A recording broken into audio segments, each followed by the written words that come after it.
सर्वेऽपि सुखिनः सन्तु, सर्वे सन्तु निरामयाः, सर्वे भद्राणि पश्यन्तु, मा कश्चित् दुःखमाप्नुयात्।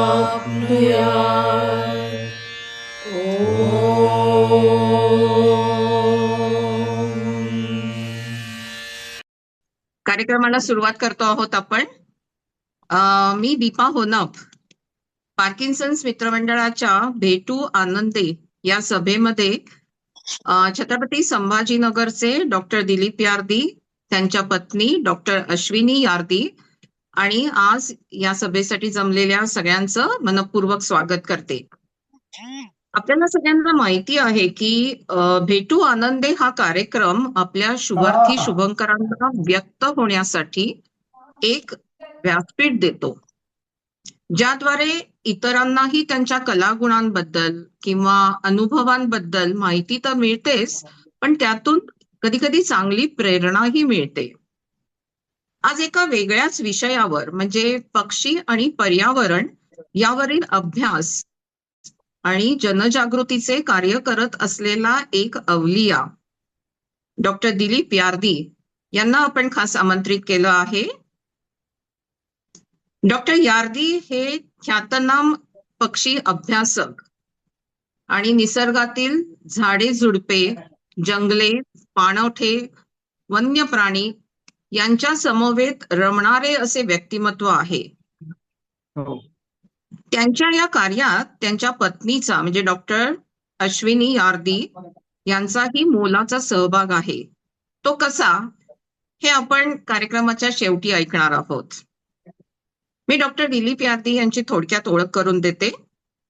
डॉक्टर यार्दी यांनी जायकवाडी अभयारण्यातील पक्षी आणि जायकवाडी जलाशय या विषयावर PhD केली आहे. गेल्या 40 वर्षांपासून ते पर्यावरण रक्षणाचे बहुमोल कार्य करत आहेत. छत्रपती संभाजीनगरमध्ये निसर्ग मित्र मंडळ आणि environmental research foundation and educational academy यासारख्या संस्थांची स्थापना करून त्याद्वारे तसेच विविध उपक्रमांद्वारे जनजागृती करत निसर्ग संवर्धनाचे कार्य त्यांनी सुरू ठेवले आहे. त्यांचे हे काम बघून वन विभागाने मानद वन्यजीव संरक्षक या पदाची जबाबदारी त्यांच्यावर सोपवली आहे. महाराष्ट्र पक्षी मित्र चळवळ वाढवण्यात त्यांचा खूप मोठा वाटा आहे. 1998 मध्ये सोलापूर येथे झालेल्या पक्षी मित्र संमेलनाचे ते अध्यक्ष होते. एक योगायोग सांगते. सध्या 22 फेब्रुवारी ते 1 मार्च पर्यंत त्यांच्या environmental research foundation and educational academy या संस्थेचा 11वा पक्षी महोत्सव सुरू आहे. त्यामध्ये पक्षी निरीक्षण, पर्यावरणावरील चित्रपटांचे प्रदर्शन, nature walk, story telling, on the spot photography, मी पक्षी बोलतोय ही ऑनलाईन स्पर्धा असे भरगच्च कार्यक्रम रोज सुरू असतानाही ते आज मुद्दाम वेळ काढून आपल्या भेटू आनंदे या कार्यक्रमात सहभागी झाले हे विशेष. त्यांचे कार्य तर खूप मोलाचं आहेच, पण मुद्दाम उल्लेख करावा अशा काही गोष्टी मी तुम्हाला सांगते. जायकवाडी पक्षी अभयारण्य रद्द करण्याला ठाम विरोध करून ते रद्द होण्यापासून त्यांनी वाचवले. तसेच सतत 6 वर्ष प्रशासनाकडे पाठपुरावा करत छत्रपती संभाजीनगर येथील डॉक्टर सलीम अली तलाव हा पक्ष्यांसाठी अभय प्रदेश म्हणून राखीव ठेवण्यात त्यांनी यश मिळवलं. 22 जुलै 1998 साली त्यांच्या कामाची दखल घेऊन दूरदर्शनने त्यांच्यावर आधारित 30 मिनिटांचा एक कार्यक्रम प्रक्षेपित केला होता. अनेक शाळा, महाविद्यालये, विद्यापीठे यामध्ये त्यांनी पर्यावरण आणि पक्षी संवर्धन या विषयांवर अध्यापन केलं आहे. त्यांची 6 पुस्तकं प्रकाशित झाली असून त्यापैकी खास म्हणजे सफर आणि वनौषधी वृक्ष संपदा ही कॉफी टेबल बुक्स. आजवर डॉक्टर यार्दी यांनी केलेल्या कामांची यादी खरं तर इतकी मोठी आहे की वेळेअभावी ते सगळं इथे नमूद करणं शक्यच नाही. आज देखील ते तरुण पिढीला सोबत घेऊन निसर्ग संवर्धनाचे कार्य तितक्याच उत्साहाने करत असतात. अनेक सन्मानांनी त्यांना वेळोवेळी पुरस्कृत केले आहे. पण त्यापैकी एक महत्वाचा म्हणजे महाराष्ट्र पक्षी मित्र तर्फे दिला गेलेला 2025चा जीवन गौरव पुरस्कार.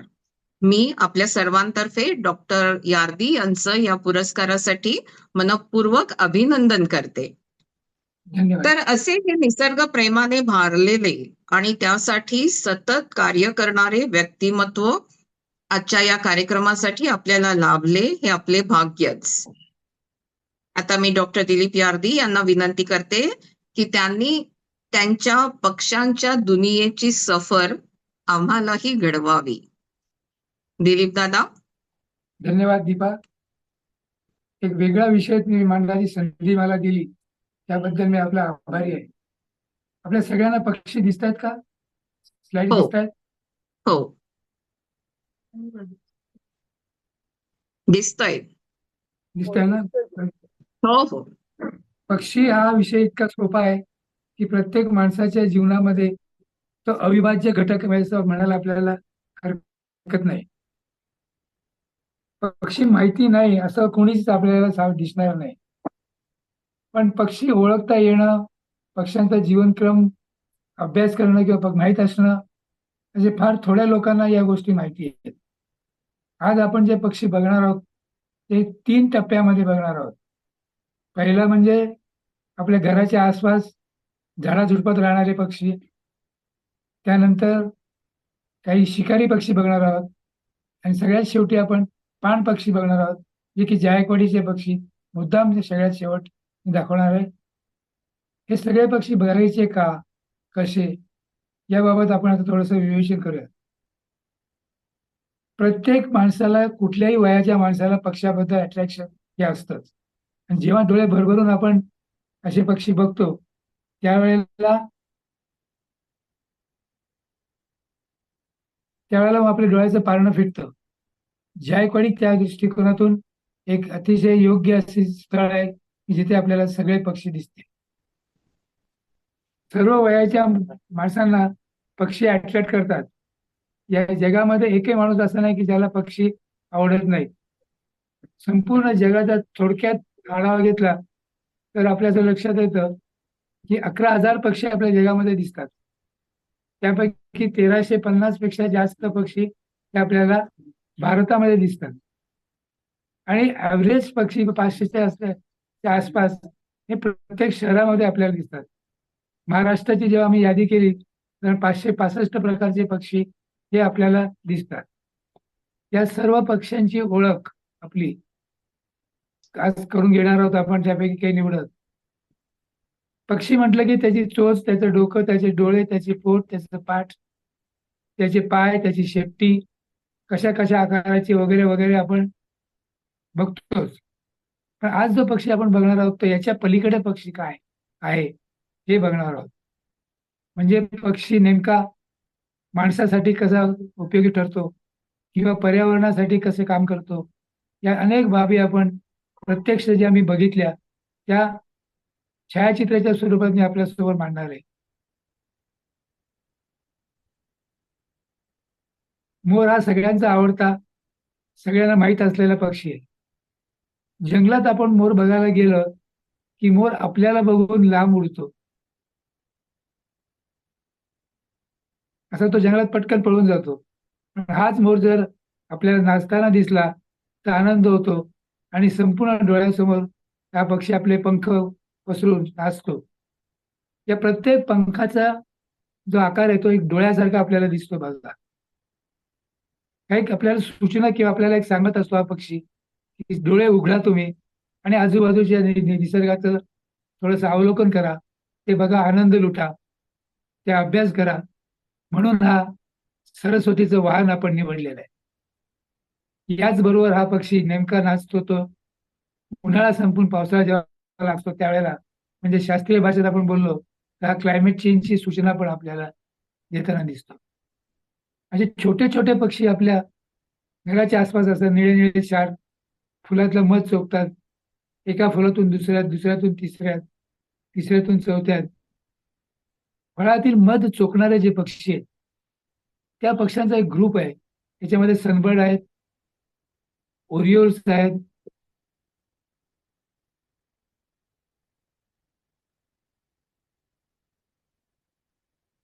हे सगळे पक्षी पक्षातला फुलातला मध चोखतात. त्यावेळेला निसर्गामध्ये खूप मोठं काम करतात. ते म्हणजे परागभवनाचं किंवा ज्याला आपण पॉलिनेशनचं काम म्हणतो असं. या पॉलिनेशनच्या कामामुळे आपल्याला निसर्गामध्ये गोड, रसाळ, निरोगी अशी फळं मिळतात. आपल्या सगळ्यांचा एक आवडता किंवा माहितीतला पक्षी आहे तो म्हणजे हा पक्षी. बहुतेकांना हा पक्षी माहिती असेल. मी गमतीने याला मिसेस कोयल असं म्हणतो आणि हे मिस्टर कोयल. मिसेस कोयल आणि मिस्टर कोयल याच्यामधला फरक लक्षात घेतला हे नर आणि मादी दिसायला अत्यंत वेगळे असतात. पक्षी निरीक्षण करताना ही बाब आपल्याला लक्षात घेणं गरजेचं. कोकिळ गातो खूप छान, हे नर पक्षी. तशी कोकिळा गात नाही, पण आपण जी पदवी देतो ती मात्र गान कोकिळा अशी देतो. मेहनत कोणाची आणि श्रेय कोणाला हे आपल्या लक्षात येईल. छोटे छोटे पक्षी आपल्या घरातल्या झाडांमध्ये घर करून असे बसतात. हे सगळे पक्षी मुळात फळ खाणारे असतात. हा कॉपर स्मिथ किंवा ज्याला आपण तांबट असा पक्षी म्हणतो तो हा वडाच्या झाडावरची फळं खातोय आणि त्यातले फळाची बिया आणि घर आपल्या चोचीत घेऊन आपल्या पिल्लांना भरवताना दिसतो. आपल्याला याचे पक्ष्यांनी फळं खाल्ली आणि पक्ष्यांनी लावलेली झाडं ही जर बघितली निसर्गात जे विविध प्रकारची झाडं लावलेली जातात ते मोठं काम हे पक्षी आपल्याला करताना दिसतात. हा व्हाईट आहे किंवा चष्मेवाला नावाचा पक्षी आहे. हा पेरूवर बसलेला आहे. पेरूचा गर बी सकट गिळून घेतो. गर त्याच्या शरीराला उपयोगी ठरतो आणि बी तो विष्ठेद्वारे नेऊन कुठेतरी लावतो. पक्ष्याने लावलेली विष्ठा ही निसर्गात हमखास उगवते. त्याच्या मागचं शास्त्रीय कारण असं की विष्ठा आणि बी ज्या ठिकाणी पडते त्या ठिकाणी पाऊस पडला की बीला अंकुर सुटतो आणि जी आधीची विष्ठा पडली ती खताच्या स्वरूपात आपल्याला तयार झालेली दिसते. नव्या अंकुराला खत मिळाल्याने ते जोमाने वाढतं. नीट निसर्गाचा जर आपण विचार केला तर साधारण होळीपर्यंत, मार्चपर्यंत वातावरण हे सुसह्य असतं. तेवढ्या भागामध्ये ते झाडं वाढतात आणि नंतर आपल्या जंगलामध्ये ती पूर्ण वाढलेली दिसतात. घराच्या आसपास असलेल्या आंब्यावरती तुम्हाला असे पक्षी दिसतील.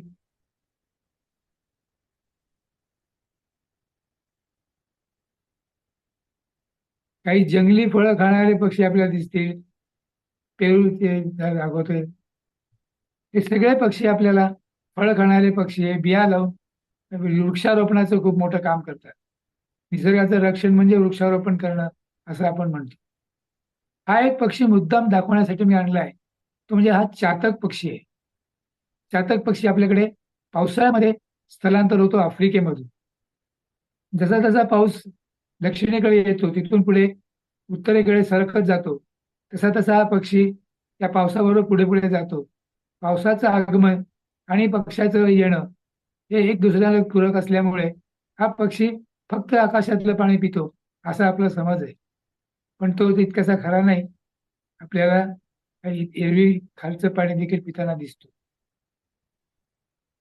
सगळ्यात सुंदर पक्षी जर कुठला असेल तर हा जो मी आता तुम्हाला दाखवत होतो एशियन पॅराडाईज फ्लायकॅचर, स्वर्गीय नर्तक. याची स्वतःची कलर तुम्ही बघा. शेपटी त्याच्या शरीराच्या मानाने दुप्पट तिप्पट मोठी असते. हे पक्षी ज्यावेळेला आपल्याला दिसतात तेव्हा खरा आनंद आपल्याला लुटता येतो. याचबरोबर आपल्याला वेगवेगळ्या प्रकारच्या मैना दिसतात. ही ब्राह्मणी मैना आहे किंवा हिला भांगपाडी मैना असंही म्हणतो आपण. भांग पाडल्यासारखं दिसतंय म्हणून. त्याच्यानंतर ही पाईड मैना जिच्या गाल पांढरे गोरे गोरे गाल आहेत अशी. याबरोबर नेहमीच आपल्याला दिसणारा हा पक्षी हुदहुदू किंवा ज्याला आपण हुप्पी असं म्हणतो. आपल्या चार्टमध्ये याचं नाव सुतार असं टाकलंय, परंतु तो सुतार नव्हे. हा पक्षी हुप्पी असून या पक्ष्याचं कार्य सगळ्यात महत्वाचं ते म्हणजे याची जी दलदलीचा भाग असतो त्या भागात हा प्रामुख्याने फीडिंग करतो. आपले लांब चोचीने या झाडांच्या मुळापाशी असलेले जळमट किड्या काढून मी एक प्रकारे निंदणीच करतो असं आपल्याला म्हणायला हरकत नाही. यावरून एक लक्षात येतं की पक्ष्यांच्या चोची आपल्याला वेगवेगळ्या प्रकारचे दिसून येतात. जी दिसते चोच तुम्हाला सिंग चोच्या नावाच्या आहे किंवा त्याला आपण ग्रे हॉर्नबिल म्हणतो त्याची ही चोच आहे. तर कोकणामध्ये आढळणारा हा पश्चिम घाटातला ग्रेट पाईड हॉर्नबिल याची चोच बघा केवढी जाड कडक अशी आहे. प्रत्येक पक्ष्याची चोच वेगळी असते. चिमणीची वेगळी, कावळ्याची वेगळी, गरुडाची वेगळी, बगळ्याची वेगळी. या वेगवेगळ्या चोची आपल्याला या पक्ष्यांचं वेगवेगळं अन्न आपल्याला सांगतात. त्याचबरोबर त्या प्रकारचे पक्षी तिथे ज्या वेळेला मोठ्या संख्येने आढळतात त्यावेळी एक लक्षात येतं की हे पक्षी त्या भागात जे अन्न ते खातात त्या अन्नाला वाढीला पोषक असं वातावरण त्या ठिकाणी आहे. त्यामुळे आपल्या भारतामध्ये विविध प्रकारचे वातावरण असल्यामुळे पक्ष्यांची संख्या आणि व्हेरायटीज मोठ्या प्रमाणात आपल्याला दिसून येते. थोडक्यात मी असं म्हणेन एक पक्षी संपूर्ण एन्व्हायरमेंट आपल्या समोर वाचून दाखवतो किंवा ठेवतो. हा एक पक्षी दाखवतोय मुद्दाम. हा महाराष्ट्र राज्याचा पक्षी आहे, येलो फुटेड ग्रीन पिजन म्हणून. याच प्रकारचे पक्षी आपल्याकडे आणखीन आहेत. आपण आतापर्यंत बघितलेले सगळे पक्षी जे आपण जे बघतोय हे झाडाझुडपातले पक्षी बघतोय. या पक्ष्यांचा सगळ्यात मोठा उपयोग किंवा एकाच जातीचे 3-3 प्रकारी पक्षी आपल्याला दिसतात. मगाशी मी तुम्हाला या मैना दाखवल्या अशा एकूण 7 प्रकारच्या मैना आपल्याला दिसतात. चिमण्या देखील 2 प्रकारच्या चिमण्या आपल्याला दिसतात. आणि म्हणून वेगवेगळे पक्षी मुद्दाम आपल्याला दाखवले मी. एकाच जातीचे पक्षी ओळखायचे असतील तर त्यांच्या उपजाती आपल्याला माहीत असणं गरजेचं आहे. आता झाडाझुडपातल्या पक्ष्यांचा आणखीन एक खूप मोठा उपयोग तो म्हणजे कीटकनाशक ज्याला म्हणतो आपण तो. जवळपास 90% पक्षी हे आपल्याला वेगवेगळ्या प्रकारे किडे खाताना दिसून येतात. मग ते जसं जळमटं काढतात म्हटलं तसं मुक्या जळमटं काढतो. तर सुतार पक्षी हा आपल्याला झाडांवरचे किडे खाताना दिसते. तर घराच्या आसपास राहणारे पक्षी हे तुमच्या आजूबाजूला असलेल्या बागीच्यामधल्या आळ्या काढून खाताना दिसतात. एकंदरीत वृक्षांचं अन्नधान्याचा जो मोठा शत्रू आहे तो म्हणजे आपल्या किडे. आणि हे किडे खाऊन हे पक्षी आपल्याला कीटकनाशक ही खूप मोठी भूमिका आपल्याला साजरी करताना दिसते. दिसते का?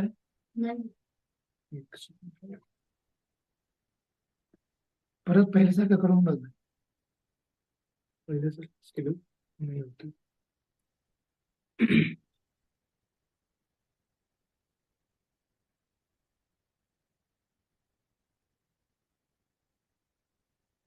हा आता दिसतंय. तर आता जे बघतोय आपण ते डो जातीचे पक्षी बघतोय. त्याचे कॉलर डो म्हणजे त्याच्या कॉलरला एक काळा रेख दिसते बघा.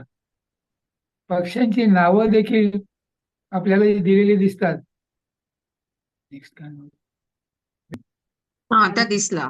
त्याच्या चोचीत तुम्हाला छोटीशी काडी दिसते. हो हो. ही काडी आपण छोट्या 4-5 काड्या करतो त्यात घरटं बांधतो तो. हा पक्षी घरटं अतिशय रॉ बांधतो. काही चांगलंच बांधतो असं नाही. आणखी तिसरा जो एक प्रकार आपल्याकडे नेहमी दिसतो. आपण आतापर्यंत जे पक्षी बघितले ते आपल्या घराजवळच्या झाडाझुडपातले किंवा वुडलँड पक्षी ज्याला म्हणतो आपण ते. हे पक्षी आपण बघतो पण ते नेमकं कार्य काय करतात याकडे आपलं लक्ष नसतं. म्हणून मी आपल्याला दाखवलं ते. आणि हे सगळे पक्षी जेव्हा घरटं बांधतात ते देखील वेगवेगळ्या प्रकारची घरटी बांधतात. काही पक्षी घरटी बांधतच नाही. उदाहरणार्थ कोकिळा किंवा कुक्कू फॅमिलीतले पक्षी बांधतात नाही. तर काही पक्षी डोव सारखे पक्षी हे 4-5 काड्या आणतात आणि त्या ठिकाणी दांडी देतात. हे काहींची घरही अतिशय प्रगल्भ आणि सुंदर बांधलेली असतात. तो म्हणजे आपल्याला माहित असलेला सुगरण किंवा बाया पक्षी. बाया पक्षी करंगळी एवढ्या बारीक फांदीच्या टोकावरती घर बांधतो आणि ते विणून विणून बांधतो. एका चोचीने तो विणतो आणि बांधतो. हे बांधण्याची त्याची क्रिया बघण्यासारखी असते. अर्धवट घर बांधलं की मग त्याची मिसेस ते घर घेऊन बघते, हलवते, पक्का आहे का नाही असं पाहते आणि जर पक्का असेल तर त्याला अप्रुव्हल देते. मग तिथे त्यांचा संसार सुरू होतो. नर अशा प्रकारे एका सीझनमध्ये 3 ते 4 माद्यांबरोबर संसार करतो. त्याला पॉलिगॅमी असं आपण म्हणतो. ते या सगळ्यांमध्ये एक पक्षी जो आपल्याकडे दिसत नाही परंतु अमेरिकेच्या तिकडच्या भागात दिसतो, तो म्हणजे ते घरटं बांधताना तो छानशी जमिनीवर झोपडी बांधतो, त्याला कंपाऊंड वॉल बांधतो आणि कंपाऊंड वॉल बांधून माझी ते घेण्यासाठी कार्पेट सारखं एकाच रंगाचे काड्या अंथरतो. अतिशय सुंदर पक्षी हा आपल्याला घरटं दिसतील. त्या घरट्यांची विविधता ही प्रचंड असल्याची आपल्या लक्षात येते. ही सगळी घरटी बांधली की मग आपलं लक्ष जातं ते पक्षी पिल्लांना कसं वाढवतात त्याबद्दल. साधी चिमणी जरी आपण बघितली कसं लक्षात आलं की आमच्या ही चिमणी 220 वेळा एका दिवसामध्ये किडे आपल्या पिल्लांना भरवायला आणते. मग पिल्लांना उडवायला कसं शिकवते, शत्रूपासून संरक्षण कसं करते, या सगळ्या बारीक सारीक गोष्टी जेव्हा आपण बघतो त्यावेळेला असं आपल्याला एका वेगळ्या दुनियेत आपण गेल्याचं आपल्याला दिसून येतं किंवा भास होतो किंवा आपण स्वर्ग आपल्या घराच्या भोवती उभा करू शकतो जर हे पक्षी आपण सांभाळले तर. एक छोटीशी गोष्ट मला या ठिकाणी सांगावीशी वाटते ती म्हणजे पोपटाची. आमच्या घरासमोरच्या गुलमोहरच्या झाडावरती एक पोपट बसायचा आणि त्या लाल फुलाची पाकळी तो तोडायचा, कुठेतरी जायचा, परत यायचा. नीट बारीक कॅमेरा लावून जेव्हा बघितलं तेव्हा असं लक्षात आलं की तो पाकळी निवडतो, त्यातल्या त्यात फ्रेश असलेली पाकळी तो घेऊन जातो. कुठे जातो असं त्याचा मी पाठलाग केला तर तो ती पाकळी ते गुलाबाचं फूल आपल्या प्रेयसीला नेऊन देत होता. हे दृश्य बघितल्यानंतर सहज आठवलं मला की माणसं देखील साखरपुडा करतात, त्यावेळेला फोटोग्राफर त्यांना स्माइल प्लीज असं म्हणतो. मी देखील या 2 पक्ष्यांकडे बघून स्माइल प्लीज असं म्हटलं. त्यांनी मला सुरेख असं स्माइल दिलं. असं हे सगळे मी दाखवतोय, हे सगळे चित्र प्रत्यक्षात त्याचे फोटो हे मी आता तुम्हाला दाखवू शकण्याचा प्रयत्न करतोय. हे बघितल्यानंतर एक गोष्ट लक्षात येते की पक्षी हे माणसाचे मनोरंजन करतात. आपण मनोरंजन करण्यासाठी सिनेमा थिएटरमध्ये जातो, 200-400 रुपयाचं तिकीट काढतो आणि 100-125 लोकांचा कार्बन डायऑक्साईड घेतो. पण पक्ष्यांचं मनोरंजन हे देखील आपल्याला टॅक्स फ्री, पोल्युशन फ्री असं आपल्याला अगदी निखळ असं आपल्याला करताना दिसतं. क्रौंच पक्ष्याचा डान्स हा जगामध्ये प्रसिद्ध आहे. आम्ही ज्यावेळेला अरुणाचल प्रदेशमध्ये जात असताना डिरांग नावाचं एक गाव लागलं. त्या डिरांगच्या बाजूने जी नदी उद्भवते त्या मोठ्या खोऱ्यामध्ये ब्लॅक हेडेड क्रेन हे दरवर्षी ब्रीड करण्यासाठी येतात. त्यावेळेला ते जेव्हा नाच करतात दोघं मिळून, तो नाच म्हणजे आपल्या भरतनाट्यम किंवा कुठल्याही प्रकारच्या नाचापेक्षा अतिशय सुंदर असा असतो. आणि त्या ठिकाणी मग जगभरातले फोटोग्राफर तो फोटोग्राफी करण्यासाठी आपल्याकडे ते घेऊन येतात. आपण पहिल्यांदा झाडाझुडपातले पक्षी पाहिले, त्यानंतर पक्ष्यांचं बिहेवियर पाहिलं, पक्षी साधारण कसे डान्स करतात, किती लेवलचे ते आपण बघितलं. त्यानंतर दुसऱ्या टप्प्यात येऊ आपण आता पुढच्या, ते म्हणजे शिकारी पक्षी. शिकारी पक्ष्यांबद्दल आपण एकच गोष्ट बोलूया. आता ऐकू येते माझं? हो, येते. शिकारी पक्षी संतुलनरक्षी असं आपण म्हणू शकतो.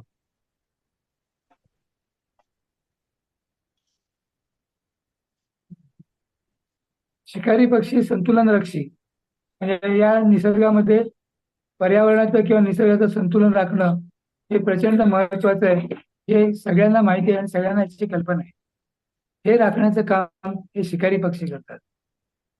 या विविध प्रकारच्या अन्न साखळींमध्ये जर आपण बघितलं तर एक पक्ष्यांची देखील अन्न साखळी आहे की ज्याला आपण म्हणतो पक्षी. ती सुरुवात होते ती प्रथम भक्षक, द्वितीय भक्षक आणि तृतीय भक्षक.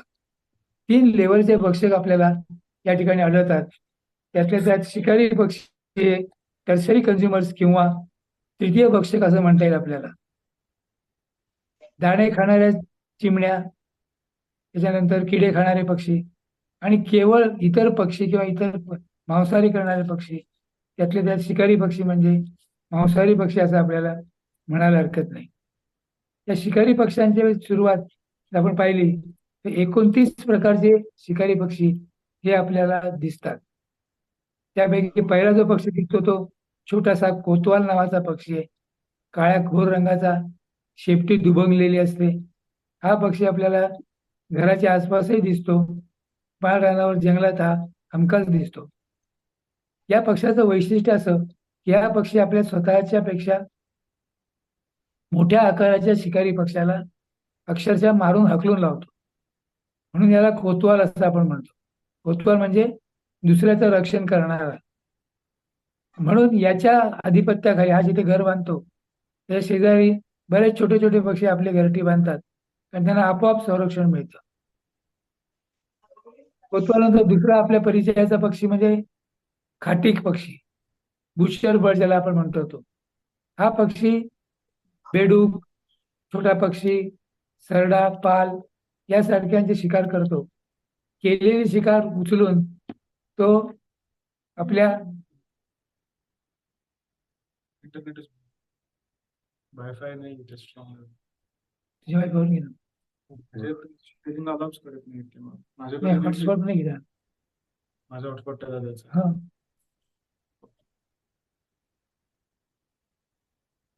हा मारलेले सरडे वगैरे हा आपल्या काडीला चिटकवून ठेवतो आणि मग तोडून तोडून खातो. त्याच्या या बिहेवियरमुळे याला आपण खाटीक पक्षी असं म्हणतो. आपल्याला गरुड पक्षी हा केवळ कथा कादंबऱ्यात असं आपण म्हणतो, परंतु निसर्गामध्ये मी आता सांगितलं तसं शिकारी पक्षी जसे 29 आहेत तसे एक 10 ते 12 प्रकारचे आपल्याला गरुड आपल्याकडे दिसतात. त्यातलं एक गरुड म्हणजे शॉर्ट-टोड ईगल, दुसरं म्हणजे बोनालिस ईगल, तिसरं क्रेस्टेड हॉक ईगल, हनी बझार्ड यासारखे आपल्याला किंवा क्रेस्टेड सर्पंट ईगल असे आपल्याला वेगवेगळ्या प्रकारचे शिकारी पक्षी दिसतात.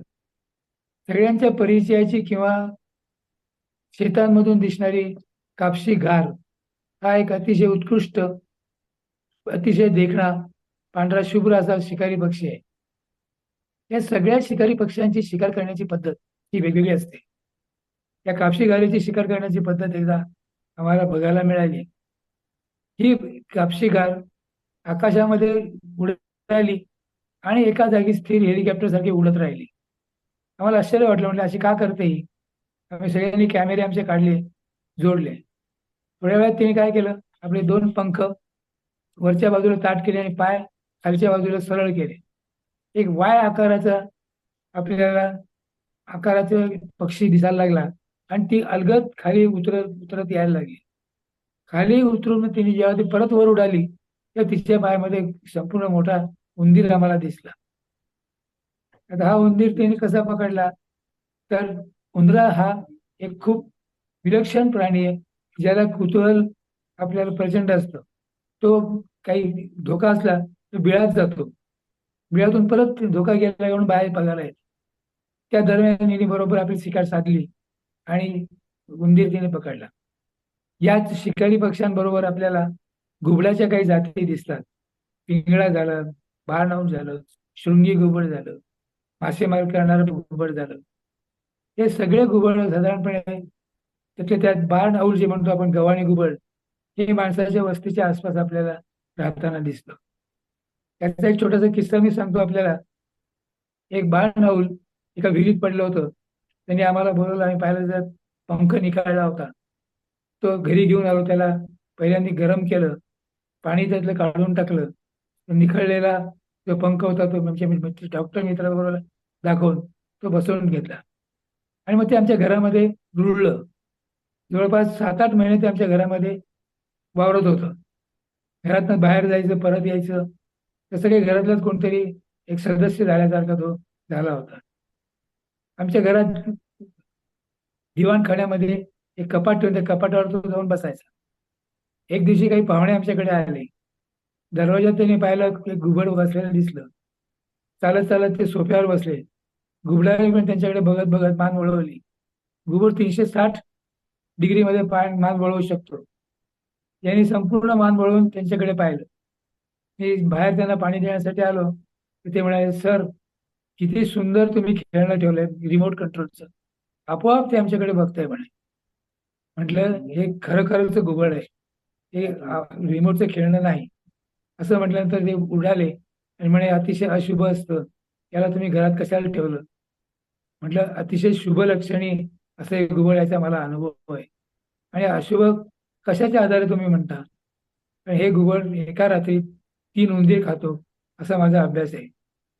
तर 3 उंदीर खातो जरी वाटतं सोपा आकडा 3, तर एका उंदराची जोडी 5 वर्षामध्ये 1,11,55,000 उंदीर निर्माण करतं. जर त्यांना कोणी मध्ये अडवलं नाही किंवा कधी कोणी मारलं नाही तर.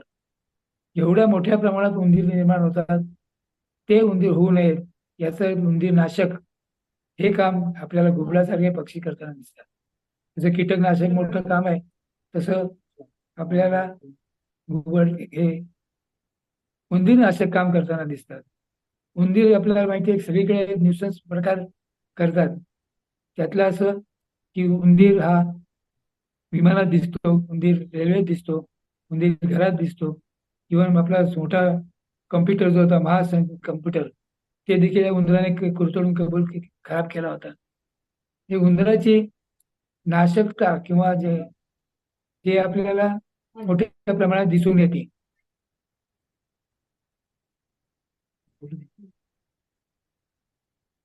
असा उंदीरनाशक पक्षी माणसावर उपकार करतो असं आपल्याला म्हणायला हरकत नाही.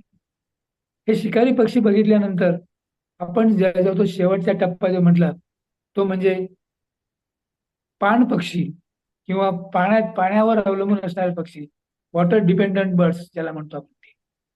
हा साधारणपणे सगळ्यात मोठा, सगळ्यात जास्त प्रकारचे पक्षी आपल्याला या ठिकाणी आढळतात.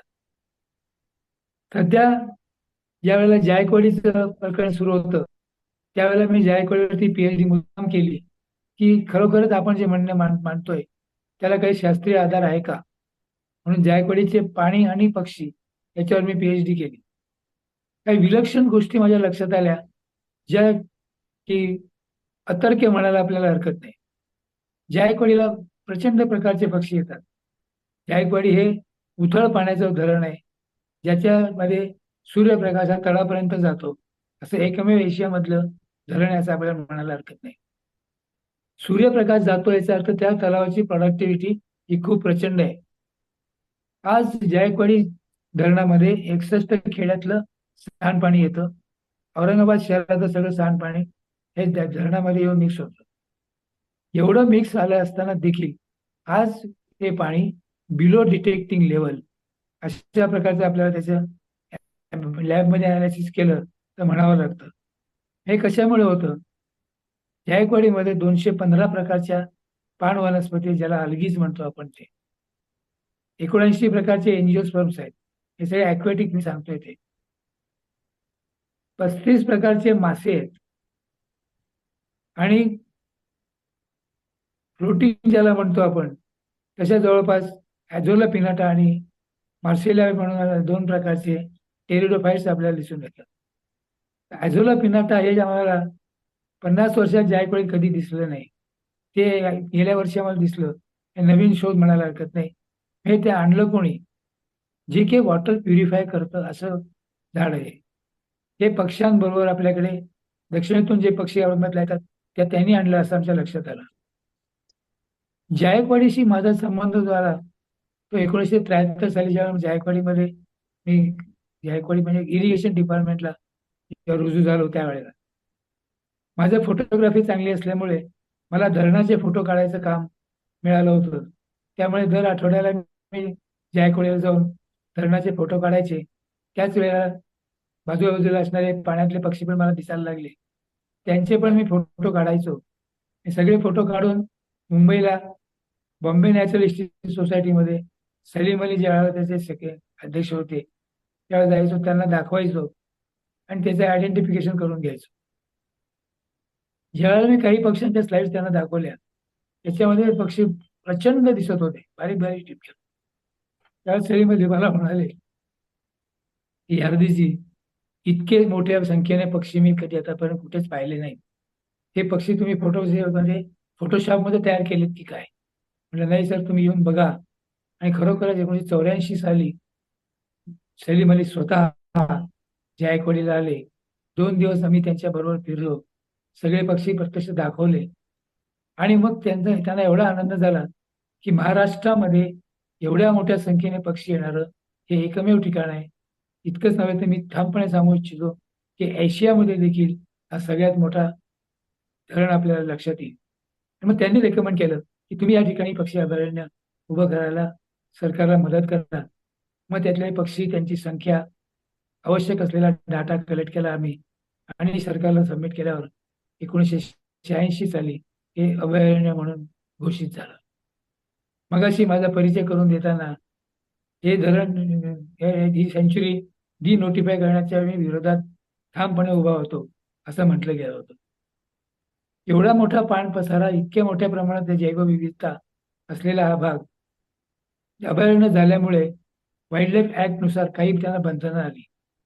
त्या बंधनामध्ये शेतकरी घाबरले. त्यांना असं वाटलं की आपल्याला शेती करता येणार नाही, मासेमारी करता येणार नाही किंवा पाणी लिफ्ट करून पिण्याच्या पाण्याची योजनाही करता येणार नाही. हा मोठा इश्यू त्यांच्यासमोर उभा राहिला.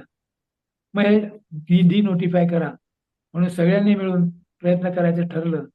आणि मला यात आनंद असा होतो की सगळ्या प्रकारचे पक्ष, म्हणजे विरोधी पक्ष नेते, सत्तेवरचे पक्ष नेते किंवा छोट्या छोट्या असलेल्या पक्षांचे कार्यकर्ते सगळे एकमताने, एक दिलाने हे धरण डिनोटिफाय करा असं मागे लागले. या सगळ्यांची एकदा मुख्यमंत्र्यांसोबत, विलासराव देशमुख त्यावेळेला मुख्यमंत्री होते आणि एक मीटिंग घेतली त्यांनी मंत्रालयात. जवळपास 5-6 कॅबिनेट मंत्री आणि 100-150 सरपंच, नगराध्यक्ष या सगळ्यांचे होते आणि मी एकटा त्या ठिकाणी जायकवाडी धरणाच्या बाजूने बोलणारा होतो. विषय मांडला गेला. मी बोलायला उभं राहिलं असताना मला कोणी बोलूच दिलं नाही. त्यावेळेला अशोक चव्हाण आपले जे मिनिस्टर होते त्यांनी मला पाठीशी उभं केलं, म्हणाले की यांना आपण इतक्या लांबून बोलवलंय तर आपण यांचं म्हणणं ऐकून घेऊया. मग मी माझ्याकडच्या पक्ष्यांच्या स्लाईड दाखवल्या आणि हे पक्षी पाणी कसं शुद्ध ठेवतात, आजपर्यंत पाणी खराब का झालं नाही, तशा प्रकारे पाण्याची जैवविविधता टिकून ठेवतात याच्याबद्दलचं एक लाईव्ह प्रेझेंटेशन केलं. हे केल्यानंतर मात्र सगळे तिथे बसलेले लोक म्हणाले की आमचं धरणा म्हणजे अभयारण्याला विरोध नाही, परंतु आम्हाला मासेमारी किंवा आमचं लाईफ पोट भरायला मिळणारे रोजंदारी बंद होऊ नये अशी व्यवस्था करा. तसंच त्या कायद्यामध्ये तरतूद असल्यामुळे ती तरतूद दाखवून एक सायंटिफिक रिपोर्ट तयार केला आणि जायकवाडी धरण डिनोटिफाय होण्यापासून राहिलं. आज या जायकवाडी धरणाची स्थिती जर तुम्ही पाहिली तर या ठिकाणी आपल्याला 84 प्रकारचे स्थलांतरून येणारे पक्षी दिसतात. स्थलांतर म्हणजे परदेशातनं येतात. हे सायबेरिया, रशिया, मध्य युरोप, उझबेकिस्तान या उत्तरेकडच्या भागातून आपल्याकडे येताना दिसतात. यांची संख्या जर तुम्ही बघितली तर ही लाखोनी आहे. ही लाखोनी आहे. मला वाटतं दिसायला लागलेलं दिसते. हा, स्लाइड्स दिसत आहेत.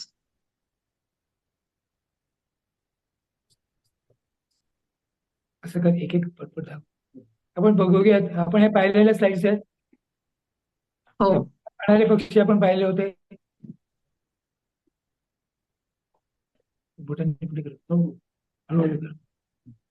फळं खाणारे पक्षी आपण बघितले. त्यानंतर चातक बघितला. हो. चातकानंतर मैना पाहिला आपण. त्यानंतर हे टाईड हॉर्नबिल बघितले आपण. त्यानंतर काही आपले आहेत ना,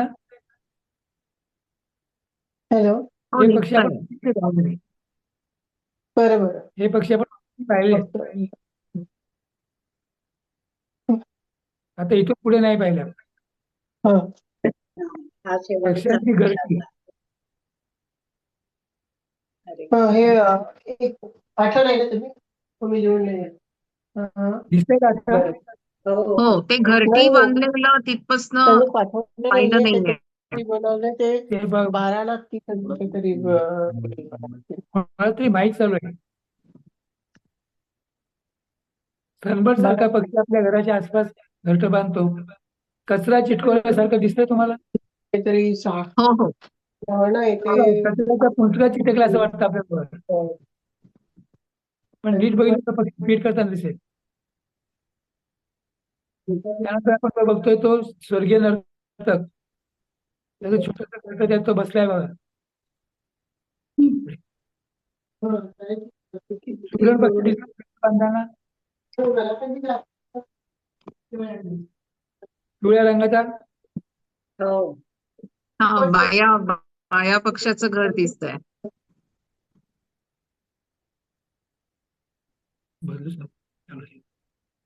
बाया पक्षाचं घरटं दिसलं. हो हो हे बघा, एकाच चोचीने तो घरटी बांधताना आपल्याला दिसून येतो. अर्धवट घरटी बांधली की ते सिंचेशन वगैरे जाईल. सगळं सांगितलंय मी, फक्त आपण हो. बघूया. तारेवर घरटी बांधली दिसतात त्यांनी. हो हो हो ना. तारेवर का बांधली? तर मोठ्या प्रमाणात आपण वृक्षतोड केली, त्यांना आवश्यक असलेली झाडं शिल्लक ठेवली नाही, म्हणून पक्षी आता तारेवर घरटी बांधायला लागले. अच्छा अच्छा अच्छा. एक छोटासा शिंपी पक्षी दिसतोय तुम्हाला, त्याच्या चोचीमध्ये कापूस दिसतोय. कापूस हो हम्म. हो. हा पक्ष्याने आमच्या घरात घरटं बांधलं होतं. आपण जे गणपतीला वगैरे माळा वाहतो ना कापसाच्या, हम्म. ते आम्ही झाडाला लटकवून ठेवतो. तो कापूस काढून ते आपल्या घरट्यात पिलांना घेऊन जातो. अच्छा. मग काही पक्ष्यांना घरटी आपण बांधवली जागाच ठेवली नाही, अशाने आम्ही काही आर्टिफिशियल घरटी दिली. त्यात बऱ्याच पक्ष्यांनी घरटी बांधली. त्यात म्हणजे हा बदले. ते मग परमनंटली राहतात तिथे?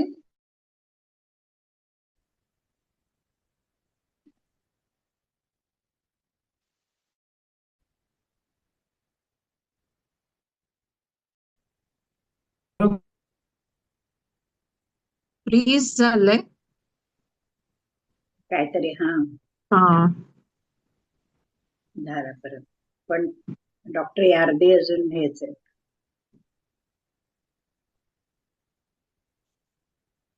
त्यांचं बोलणं ऐकू येत नाही.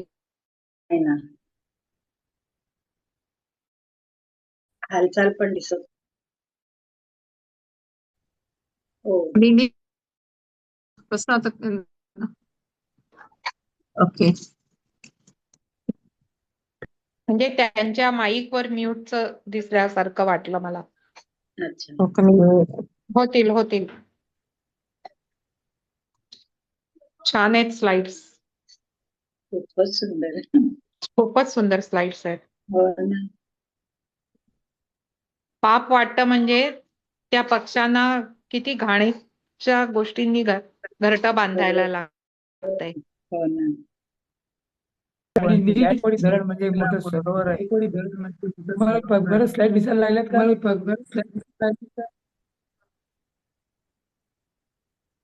स्लाइड दिसताय? हो दिसतायत. हो, दिसतायत. या सगळ्या कीटक या सगळ्या कीटक दाखवले मी. हा रॉबिन नावाचा पक्षी बघा किती आहे. दुसरा खोडावरचे किडे आहे. दिसतंय तो पण. हा बुलबुल नावाचा पक्षी. तुम्हाला चोचीत तुम्हाला दिसते. आवाज इको येतोय. मला वाटतं तिथे 2 माईक सुरू आहेत ना? आता बघा, आता येत असेल. आता येतो आवाज नीट? आता नीट येतोय. हो येतोय. येस. हे चोचीत तुम्हाला अळे दिसते, एक मोठी पांढरी झाड. हो या पक्षाने आमच्या गॅलरीमध्ये घरटं बांधलं होतं आणि इतक्या जवळून अभ्यास त्याची संधी मिळाली मला मी किती प्रकारचे किडे आणतो सहज ते एका दिवसामध्ये हा 64 घेऊन आला. म्हणजे किती मोठ्या प्रमाणात कीटकनाशक म्हणून काम करत हे आपल्या लक्षात येईल. या सगळ्याचं एक मोठं उदाहरण देतो मी ते निळकंठ या पक्ष्याचं. निळा पक्षी दिसतोय तुम्हाला? हो हो निळा पक्षी दिसतोय का? त्याचं नाव हो. निळकंठ आहे. ज्याला म्हणतो आपण तो. शेतकरी याची आज पूजा करतात आणि आपल्या शेतात राहावा अशी अपेक्षा करतात. कारण हा स्वतःच्या वजनाच्या दुप्पट वजनाचे किडे दिवसभरामध्ये खातात. असा डॉक्टर श्रीनिवासन यांनी त्याच्यावर जेव्हा PhD केली तेव्हा निष्कर्ष काढलेला आहे की किती मोठ्या प्रमाणात कीटकनाशक काम करतात हे आपल्या लक्षात येईल. सगळ्या पक्ष्यांना उन्हाळ्यामध्ये प्यायला पाणी ठेवा असं नेहमी आम्ही आवाहन करतो. कारण बरेचसे पक्षी हे भोवळून पडताना आपल्याला दिसून येतात. अरे बापरे. ठिकाणी पूर्वी पाणी होतं आता ड्रेनेज सिस्टीम आपण तयार केली असल्यामुळे पाणी ड्रेनेजमध्ये वाहून जातं. पक्ष्यांसाठी पाणी राहत नाही. आपण जर हे ठेवलं तर आपल्याला वेगवेगळ्या प्रकारचे पक्षी आपल्याला दिवसभरामध्ये येताना दिसतात. आणि ज्यांना पार्किन्सन झालेला आहे किंवा घरामध्ये एकट्याला बसावं लागतं त्याच्यासाठी खूप मोठी पर्वणी आहे. पाण्याचं भांडं समोर असेल एक एक पक्षी येतो पाणी पितो त्यात आंघोळ करतो अनेक वेगवेगळ्या प्रकारे उड्या मारतो परत जातो. हे दृश्य बघत नुसतं बसलं तरी तासन तास कसे निघून गेले हे कळत नाही. हा माझा स्वतःचा अनुभव आहे असं मी म्हणतो. त्यात वेगवेगळ्या प्रकारचे दिसतील किंवा व्हाईट बेस्टर दिसेल. एक शिकारी पक्षी हा पाण्यामध्ये ठेवलेल्या कुंडीमध्ये येऊन बसला कारण दिसतोय तुम्हाला? हो दिसतं हो. दिसतं. त्या पोपटाची गोष्ट परत एकदा सांगतो थोडक्यात. आज तो पोपट तो गुलमोहरवर बसला होता. हो. दुसरी तुम्हाला प्रियकर. चोची पाकिट त्याची भरलेली दिसते. हे बघ, वर घे. हा चोचे. तो पाकिट निवडतोय बघा. हो हो हो हो. आई किती आता गोड. दिसतंय. तुम्हाला हा. चोचीत पाकिट दिसते का त्याच्या? हो हो आई ग. खाली दिसते. किती गोड बापरे. तुम्हाला दिसतंय? हो. चोचीमध्ये त्याने ते हे गुलाबाचं हो. फुल तिने दिलं तिला मॅनेज झाला त्यांचा. आणि त्यांच्याकडे स्माईल म्हटल्यानंतर त्यांनी मला केलेलं स्माईल आहे. अतिशय गोड स्माईल केलं त्याने मला. आणि मग त्यांचा संसार सुरू झाला. हम दो हमारे दो या पद्धती. बस फॉर वेल बिगिनिंग म्हणतो आपण ते या ठिकाणी आपल्या मुद्दाम मी दाखवतोय. सायकेट्रिस्ट आजही एकलकोंड्या माणसाला कंपनीसाठी पोपट पाळा असं सल्ला देतात. जिथे भरपूर पक्षी आहेत तिथे आपल्याला कुठल्याही प्रकारचा स्ट्रेस आढळत नाही, कुठल्याही प्रकारचं डिप्रेशन दिसून येत नाही. कारण या पक्षामध्ये आपण इतके गुंगून जातो, आपोआप गुंगून जातो की आपल्या शरीर आणि मन हे खंबीर होतं. पक्षी निरीक्षण करणं म्हणजे कॉन्सन्ट्रेशन वाढवणं. त्यामुळे आपल्याला ध्यान धारणा देखील आपोआप आपल्याकडून घडते असं लक्षात येईल. आता पटकन शिकारी पक्षी बघूयात. कोतवाल आहे, हा खाटीक आहे, हा शिखरा आहे, ही कापशीघार. याच्याबद्दल तुम्हाला सांगितलं कशी शिकार करते ती. अशी बसलेली दिसली ती नंतर उडाली. ती नंतर उडाली उडून एकाच जागी स्थिर उभी राहिली. पंख ताट केले, पाय ताट केला आणि ती खाली गेली. खाली जाऊन जेव्हा वर आहे तिच्या पायात उंदीर दिसतोय. हा उंदीर धरलाय. वेगवेगळे शिकारी पक्षी वेगवेगळ्या प्रकारे शिकार करतात. आता जो पेरिग्रन फाल्कन मी दाखवतोय तुम्हाला हा 320 किलोमीटर वेगाने शिकारीवरती झडप घालतो. त्या केस्टल तुम्हाला जमीन उतारावरती एका जागी दिसेल. तर घुबडाचे काही प्रकार दिसेल, पिंगळा आहे, त्यांना दिवसा देखील दिसतं असं आपल्याला म्हणायला हरकत नाही. आणि हे बाळ किंवा जे गव्हाणी घुबड आमच्या घरात होतं ते हे आहे. मारुती चितमपल्लींच्या पक्षीकोशामध्ये हा फोटो त्यांनी मुद्दाम छापलेला आहे. आता काही गरुडांचे पक्षी बघूयात आपण. हा हनी बझर्ड आहे, हा ऑस्प्रे आहे दुसरा, तिचा शॉर्ट टोड ईगल आहे, हा केस्टेड हॉक ईगल आहे, हा बोनालिस ईगल आहे. आणि हे त्या बोनालिस ईगलचं घरटं दौलताबादच्या किल्ले इथे बांधलेलं दिसतं आपल्याला. याचा जेव्हा आम्ही अभ्यास केला तर संतुलित निसर्ग काय असतो याचं आमच्याकडे एक प्रोफाईल तयार झालं. म्हणून शिकारी पक्षी हे संतुलन रक्षक असं जे म्हणतो आपण, ते याचं एक उदाहरण आमच्याकडे जिवंत आजही आहे. त्यानंतर सध्या नष्टप्राय होत असलेले गिधाड, व्हाईट बॅक वल्चर किंवा किंग वल्चर. किंग वल्चरचे तुम्ही जर पंख बघितले तर एक एक पंख 8-8 फूट 10-10 फूट लांब आहे. जटायू ज्याला आपण म्हणतो तो म्हणजेच हे जे रावणाशी त्यांनी युद्ध केलं तो. आता आपण काही पाण पक्षी बघूयात. पाण पक्षी शेवटी दाखवायचं कारण असं की ते पटकन पाण्यावर दिसतात. दुसरं असं की आपण जे पाणी पितो ते पाणी कुठल्या तरी तलावातलं असतं. पूर्वी नदीतलं पाणी प्यायचो, ओढ्यातलं पाणी प्यायचो. आता कुठे बारमाही नदी नाही, ओढे नाहीत, साठवलेलं पाणी आपण पितो. जवळपास 4220 ही छोटी मोठी धरणं आपण बांधली आहे. शेततळे वेगळी, गावतळं वेगळं, वनतळं वेगळं, अशी हजारो तलावात पाणी साठलंय, त्यातलं आपण पितो. हे पाणी शुद्ध कसं राखतं हे मला याकडची PhD करताना दिसलं. आता काही पक्षी बघूया. मासे खाणारा खंड्या, हा दुसरा लिटिल किंगफिशर, हे आपल्या विशिष्ट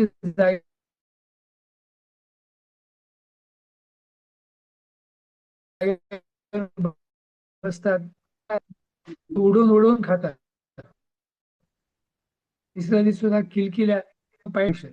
गमतीमध्ये आम्ही खंड्या बंड्या आणि चिंट्या असं म्हणतो तो, त्यातले तिन्ही किंगफिशर आहे.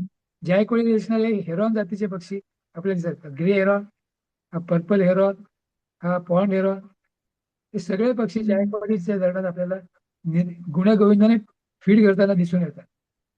तर काही पक्षी आपल्याला जायकवाडीच्या काठाकाठाने ते गाई म्हशींच्या पाण्यापाशी गाय बगळे,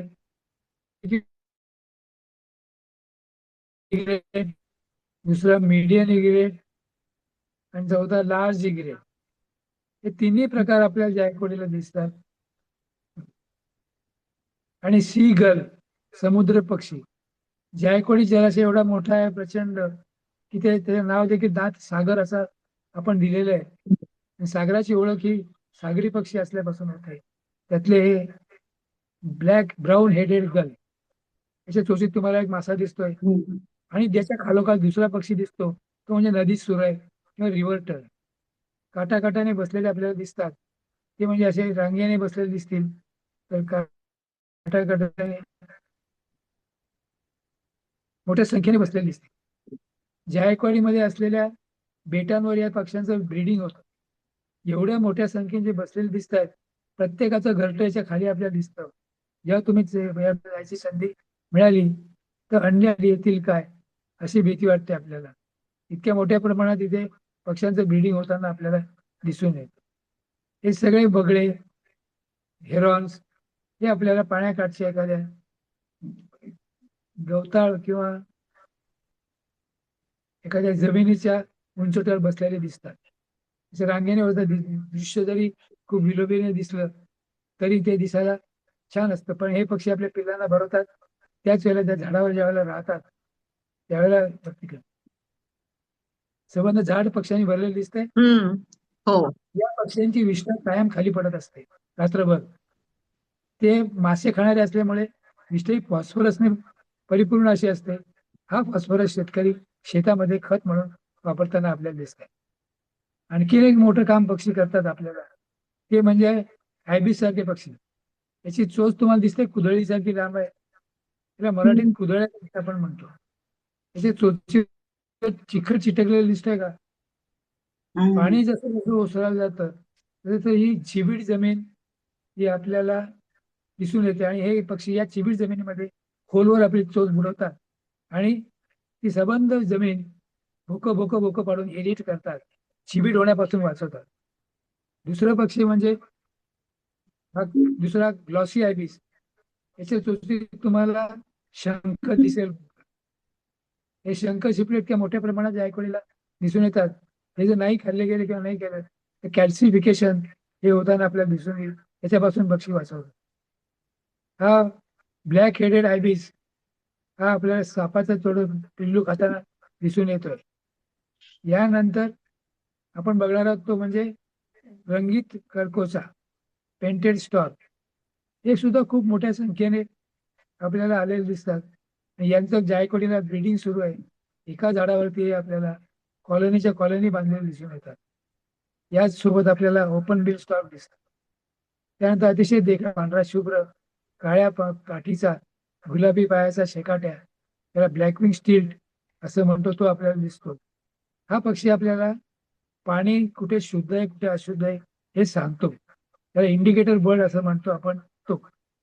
हे पक्षी ज्या ठिकाणी आपल्याला दिसतील मोठ्या संख्येने, त्या ठिकाणी शुद्ध पाण्यामध्ये हे घाण पाणी मिक्स होतं, अशी ती जागा असते, हे आपल्याला ते सुचवतात. नेक्स्ट हा दिसतोय आपल्याला तो ब्लॅक टेल गॉडविट. हा स्थलांतरून येतो, 15,000 किलोमीटर उडून आपल्याकडे आलेला दिसतो. त्यानंतर दुसरा ज्याला आपण शंकर म्हणतो किंवा ब्लू थ्रोट, हा देखील एक शिकार स्थलांतरित पक्षी आहे. हा येलो वॅक्टेल. वॅक्टेल म्हणजे धोबी. धोब्याचे 4-5 प्रकार आपल्याला दिसतात. इतक्या मोठ्या संख्येने दिसतात की याच्यासोबत असलेले स्वॅलो आणि ते जेव्हा तारेवर बसतात अख्खी तार आपल्याला भरून गच्च दिसते. हे जे स्वॅलो जातीचे पक्षी आहेत ते आकाशात उडणारे किडे गिळतात, हे स्वॅलो करतात, म्हणून यांचं नाव स्वॅलो ठेवलं. 3-4 प्रकारच्या स्वॅलो दिसतात. या मोठ्या प्रमाणात पाण्यामुळे निर्माण झालेले किडे गिळताना आपल्याला दिसतात. नेक्स्ट पाण्याच्या काठाकाठाने तुम्हाला फ्लॅटिंगो सारखे पक्षी बसलेले दिसतील. ते वाळूमध्ये बसलेले असतात, दगडासारखे दिसतात, पण जेव्हा उडतात त्यावेळेला अप्रतिम दिसतात. हे असे उडताना दिसणारा दुसरा भोरड्या नावाचा पक्षी, तो आकाशामध्ये आपल्याला पूर्ण भरलेलं दिसेल. आकाश गच्च असं भरलेलं दिसतंय. त्याच्या खाली हा गुलाबी पायाचा गुलाबी पोटाचा भोरड्या. हे जातीचे पक्षी मुख्य टोळ आहे. टोळ दाढीमुळे होणारं नुकसान तुम्हाला माहिती आहे. एका रात्रीत गावातले सगळे हिरवे पानं खाऊन टाकतात. त्या टोळांना हे पक्षी खातात. त्यांची संख्या प्रचंड असल्याचे आपल्या लक्षात येतं. नंतर ग्रीन बीटर, थंडी वाजल्यामुळे वेळा चिटकून बसतात, पण बीटर म्हणजे हवेतल्या हवेत पकडणारे किडे, याला वेडा रागू असंही म्हणतात. नंतर ही जांभळी कोंबडी, ही कॉमन मुरे, कॉमन मुरेन आणि कॉमन कूट. या कूटला वारकरी असं म्हणतो आपण. वारकरी जसं गंध लावतो डोळ्यात कपाळी, ते चोचीची पांढरे गंध आपल्याला दिसून येतो. त्यानंतर स्पॉट बिल डक, हे बदकाचे प्रकार आपण पटकन पाहूयात. स्पॉट बिल झालं, हे भोई झालं,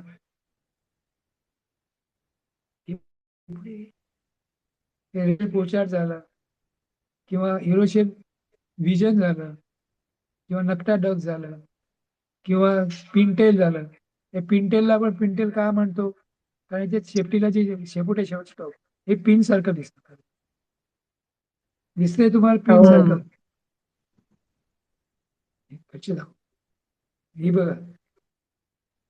आणि हे पक्षी खाली डोकं वर पाय असं पाण्यामध्ये बुडून आपल्या पान वनस्पती खातात. ही सगळी बदकं ही नॉन व्हेजिटेरियन आहे. वेगवेगळ्या प्रकारचं शेवाळे दिसतील. यांची संख्या 22-23 लाख एवढी जायकवाडीला एस्टिमेट केलेली आहे.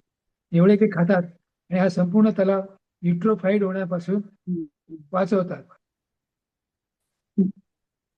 छोटे छोटे कॉटन किल असो किंवा सोनेरी बदक, ज्याला आपण चक्रवाक म्हणतो. चक्रवाक हे प्रेमाचं प्रतीक आहे, तुम्हाला माहित आहे. नेहमीच जोडीने हे राहतात. त्यांची जोडी कधीच तुटत नाही. एखादा पक्षी जर पकडला आपण तर दुसरा त्याला सोडून जात नाही, दुसरा अनाशा आपल्या हातामध्ये येतो. स्वच्छंदपणे हे जायकवाडीला उडताना आपल्याला दिसतात. हा एक विलक्षण पक्षी आपल्याकडे येतो, तो म्हणजे बार हेडेड गीज. हा सियाचीन म्हणजे हिमालयातल्या सगळ्यात उंच असलेला भाग, एव्हरेस्टच्या वरून देखील हे उडून येताना दिसतात, आपल्याला दिसतात.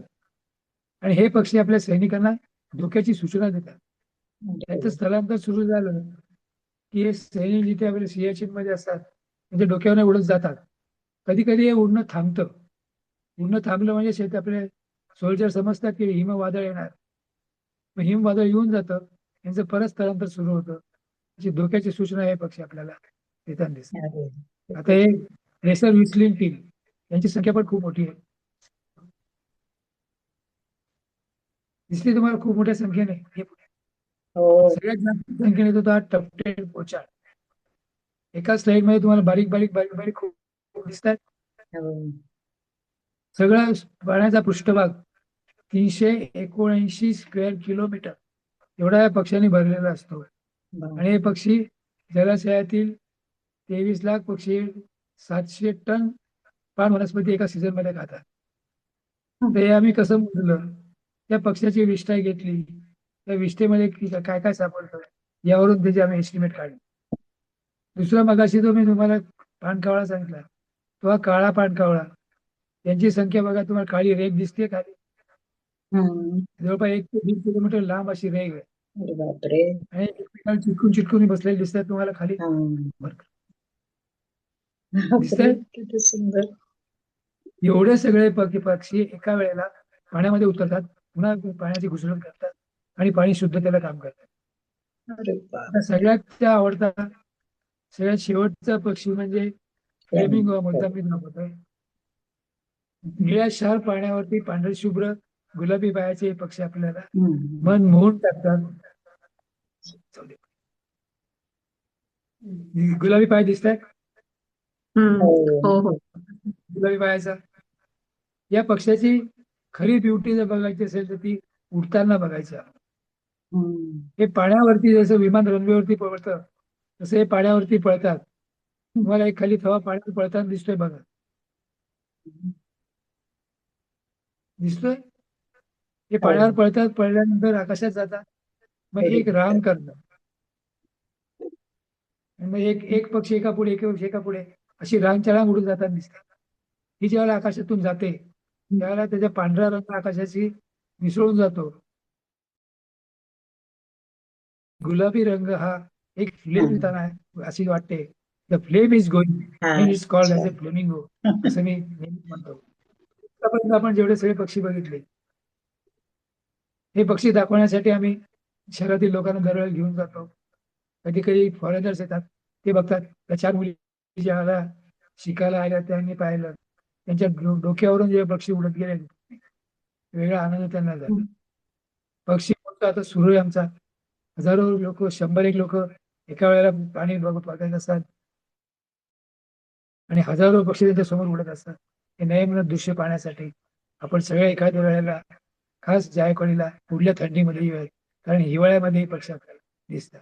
त्याच्यासाठी हा बर्ड फेस्टिवल आम्ही दरवर्षी घेतो. पक्ष्यांबद्दल मी एवढी माहिती दिली, पण हा पक्षी कुठे मी शिकलो नाही, शाळेत नाही, महाविद्यालयात नाही, विद्यापीठात नाही, कुठेही शिकवलं जात नाही. म्हणून आम्ही एक सर्टिफिकेट कोर्स डिझाईन केला आहे, ज्यामध्ये पक्ष्यांच्या मूलभूत सगळ्या गरजा भागवल्या असून पक्षी म्हणजे काय, इथपासून तर पक्ष्यांचे उपयोग कसे, हे सगळं त्यात आम्ही शिकवतो. आणि पक्ष्यांचा छंद हा अभ्यास करण्याकडे वळून त्या निसर्गातील एका घटकाचं संरक्षण कसं होईल हे असं मी पाहतो. आमची एक टीम आहे ज्यांनी हा स्लाइड शो तयार करायला मला हे कॉन्ट्रीब्युशन. त्यात कुणाल विभांडिक हा टेक्निकली साऊंड असल्यामुळे सगळ्या स्लाइड शो दाखवण्याचं काम तो करत असतो.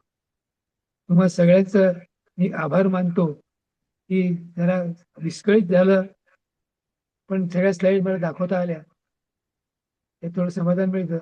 पुन्हा कधीतरी ज्यावेळेला मी पुण्यात येईल त्यावेळेला पुण्यात स्वतंत्र समोरासमोर ऑफलाईन त्याला म्हणतो, त्यावेळेला याच्यापेक्षा सुंदर स्लाइड्स मी आपल्याला दाखवीन आणि त्यांचे उपयोग मी आपल्याला सांगेन. आपल्या सगळ्यांचे पक्ष्यांचे उपयोग लक्षात आले असतील. आता पक्षी बघावेत असं तुम्हाला थोडं तरी मनामध्ये वाटत आहे का? हो, नक्की. ऐकण्यात आलं ते त्याचं सार्थक झालं असं मी म्हणेन. आणि मी या ठिकाणी थांबतो. थोडा विस्कळीतपणा असल्याबद्दल आपण माफ करावं. कोणाला काही अजून शंका असतील जरूर विचाराव्यात. पुन्हा एकदा मी माझं भाषण दीपाचे आभार मानतो. आणि आपण सगळ्यांनी मन लावून ऐकलं. आणि पक्षी बघायला पेशन्स लागतात, तसं इतके अडथळे आले तरी तुम्ही पेशन्स ठेवून स्लाइड शो बघितला त्याबद्दल आपलाही मी आभारी आहे. सगळं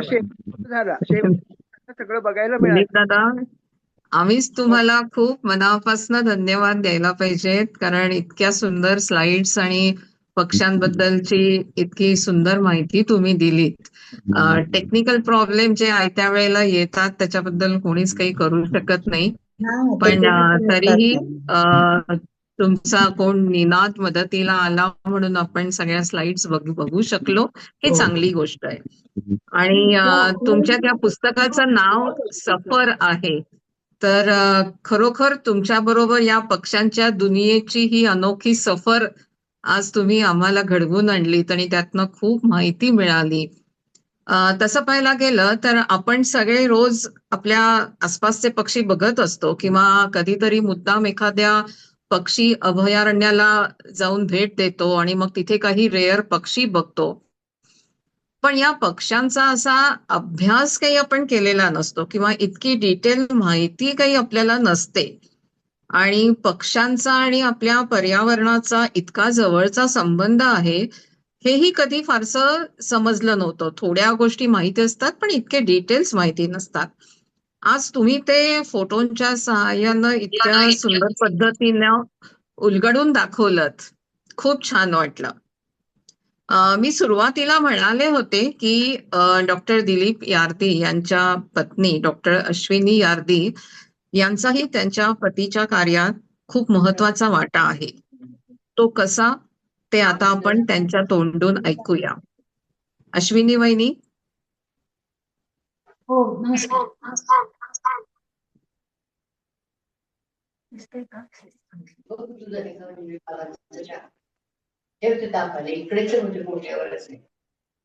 हा, नमस्कार. तुम्ही दिसत नाही आहात. हा, अश्विनी वहिनी तुमचा व्हिडिओ ऑन आहे का? तुमच्या शेजारी आता दिसतेय का? हा, आता दिसला. हा, बोला. ठीक आहे. खूप खरंच अडथळ्यांची शर्यत खरंच झाली आणि यांनी म्हटलं तसं पेशन्स खरंच सगळ्यांचा टिकून राहिला. मला अडथळे आले तरी सर नेमके त्याच ठिकाणी येत होते. कुठं सुरू झालं तिथं असं कुठेही अडथळा आम्हाला नाही वाटला. म्हणजे फोटो कुठे दाखवलेत आणि कुठपर्यंत बोललोय हे त्यांचं इतकं पूर्णपणे सांगत होते ना हे फार आश्चर्य वाटलं मला. गोंधळायला होतं नाही तर. पट्टीच्या प्राध्यापकाला पण जमत नाही मूळ मुद्द्यावर येणं, तसं ते आज भराभर मूळ मुद्द्यावर येत होते. मलाही खूप आश्चर्य वाटलं. म्हणजे किती प्रेम आहे पक्ष्यांवर ते दिसून आलं आज. अगदी. अश्विनी वहिनी तुमच्याबद्दल थोडंसं सांगता? हा, माझं म्हणजे एवढंच की मी इथे सरस्वती भुवन कॉलेजमध्ये ज्युनियर कॉलेजला संस्कृत शिकवत होते.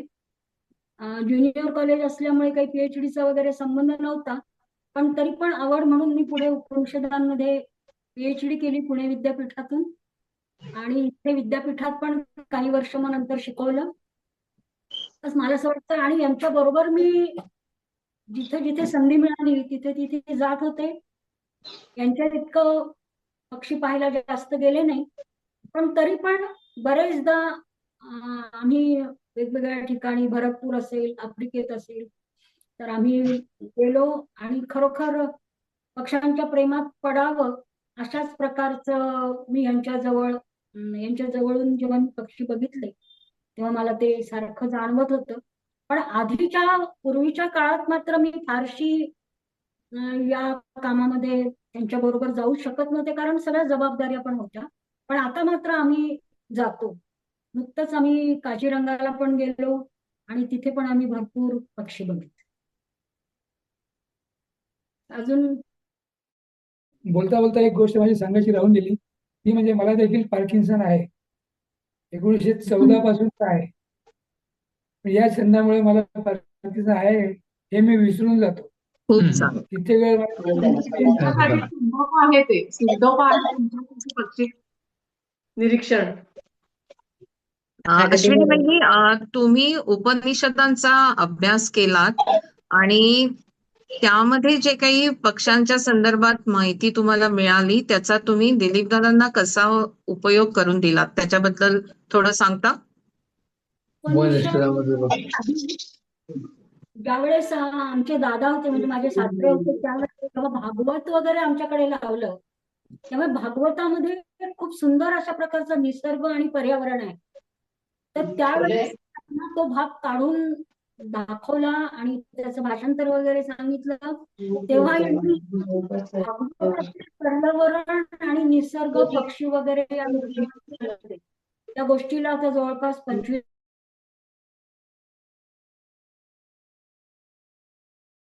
वर्षांनी लिहिलं. ते हिंदीमध्ये प्रकाशित पण झालेलं आहे, पुनरुत्थान विद्यापीठ गुजरात. एक चॅप्टर असा टाकला की संस्कृत साहित्यातील पक्षी. त्यामध्ये मला उपनिषदांमध्ये आढळणारे किंवा इतर ठिकाणी अनेक ठिकाणी पक्ष्यांचे संदर्भ येतात, कारण उपनिषदांमध्ये प्रसिद्ध अशा प्रकारचं सयुजा सखाया श्लोक आहे प्रपंच. तर असे संस्कृत साहित्यामध्ये मग कालिदासाच्या काव्यामध्ये असतील, नाटकांमध्ये, त्याच्यातले रेफरन्सेस मी त्यांना काढून देत असते.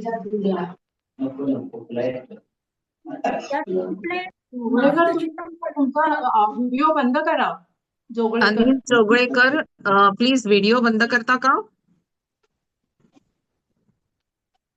हा, दोन्ही अश्विनी व्हिडिओ वहिनी आणि बोला. ऑडिओ, व्हिडिओ आणि ऑडिओ जोगळेकर सरांचा. हॅलो, हा अश्विनी वहिनी बोला. हा, हा. आणि त्यामध्ये मग काय झालं की मी असे जे वेगळे वेगळे रेफरन्स माझ्याही वाचण्यामध्ये जे आधी येत होते त्याचं सगळ्याचं संकलन करून एक पूर्ण चॅप्टर संस्कृत साहित्यातील पक्षी जगत किंवा आपलं जे सगळं आधीचं जे काही साहित्य आहे त्याच्यामध्ये विशेषतः संस्कृतचं ते मी त्यांना संकलित करून दिलं होतं.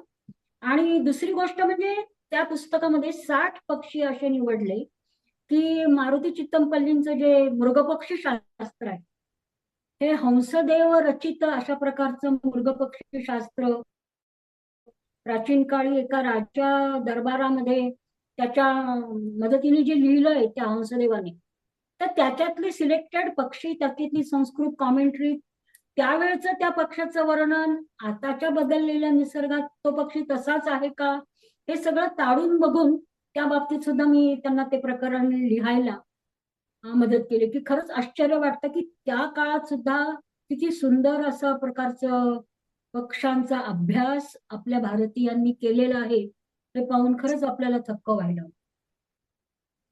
तर असा थोडाफार मी त्यांना माझ्या पुस्तकात, माझ्या वाचण्यात जे काही येतं ते मी त्यांना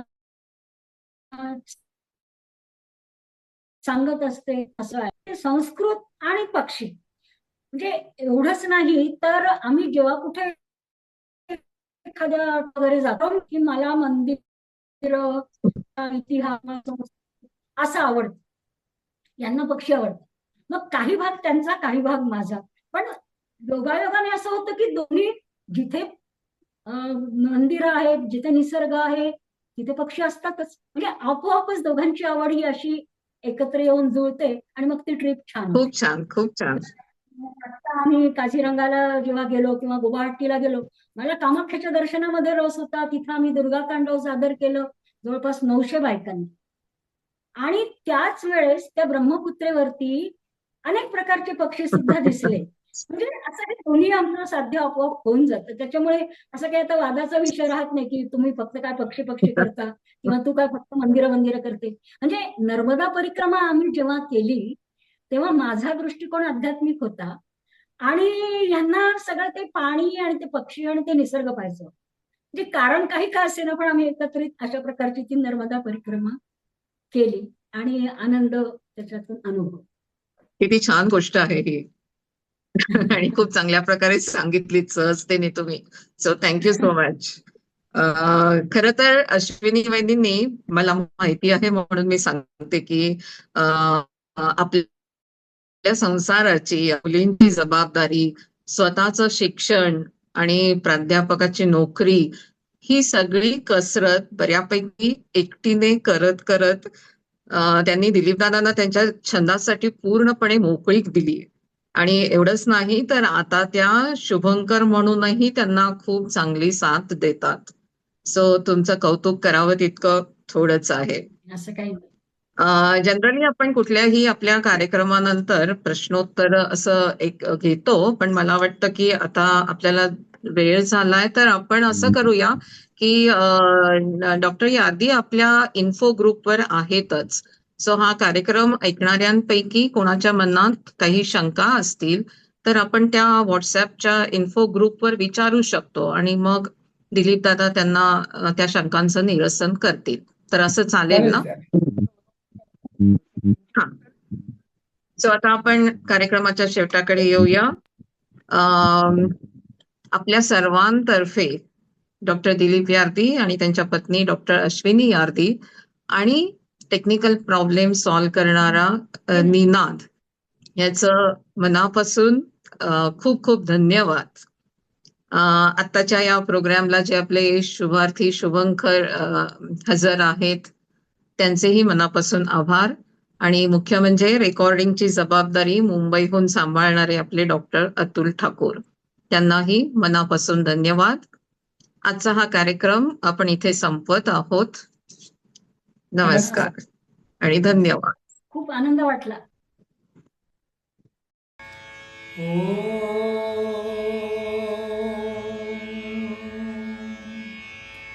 सर्वेऽपि सुखिनः सन्तु, सर्वे सन्तु निरामयाः, सर्वे भद्राणि पश्यन्तु, मा कश्चित् दुःखमाप्नुयात्.